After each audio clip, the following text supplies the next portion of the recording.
He's crying." I don't need to put the lamp on. A shaft of moonlight slices through the gap in the curtains, and I see the soft curve of the baby's head, the tiny fists that pump the air as he prepares for a full-on wail. I should get to him before then. It's not fair for him to cry that hard.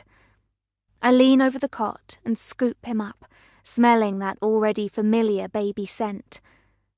I know that if the light were better in here, I would see his dark, almond-shaped eyes screwed tightly shut as he latches on, pain making me bite my lip.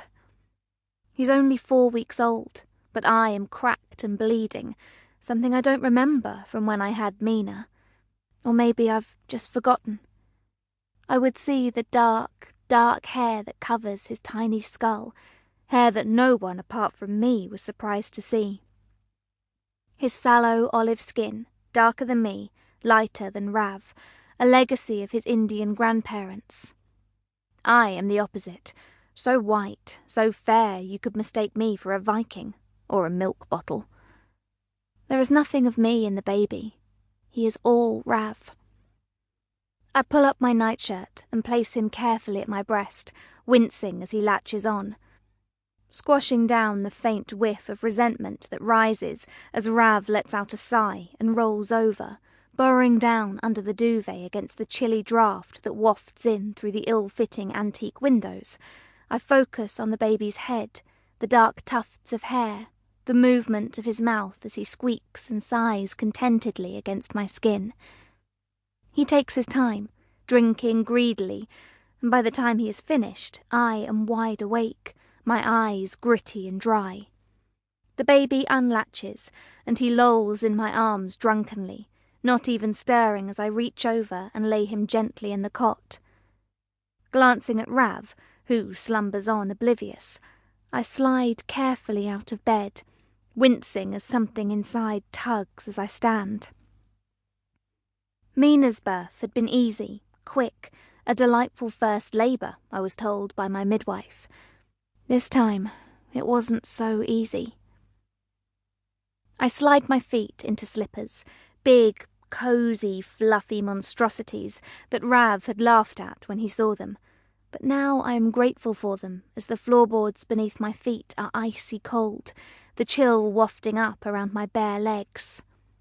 A cup of tea, I think. That's all I need, and then I'll go back to bed. Silently I move around the kitchen, tiredness tugging at my bones but feeling too unsettled to sleep. I pause as I pour boiling water over a tea bag, a creak above me stopping me in my tracks as I wait for Mina or Rav to appear in the doorway. No one does, and I realise it must just be the house settling, the old beams and boards sighing as they move. Letting out my breath, I step over to the battered oak table, pulling my cardigan tighter around me.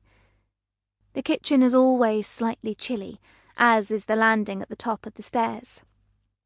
Rav says it's because the sash windows are old, that the house is old, and we shouldn't expect it to be as snug as a new build. But I'm not quite so convinced. Surely then the whole house should be cold. I blow on the steaming hot tea and give myself a mental shake.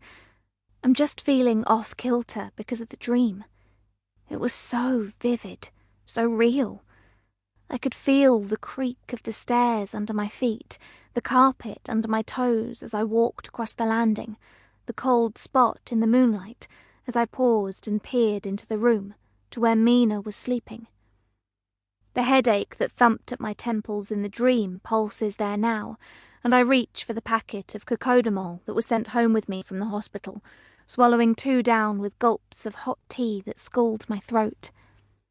I watch the hands on the kitchen clock tick round towards 4 o'clock, the dark outside the kitchen window beginning to lighten now from velvety black to a deep purple.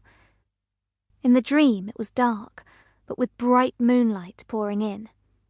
Now, the moonlight that sliced through the bedroom curtains is gone, and I can't see anything out of the window.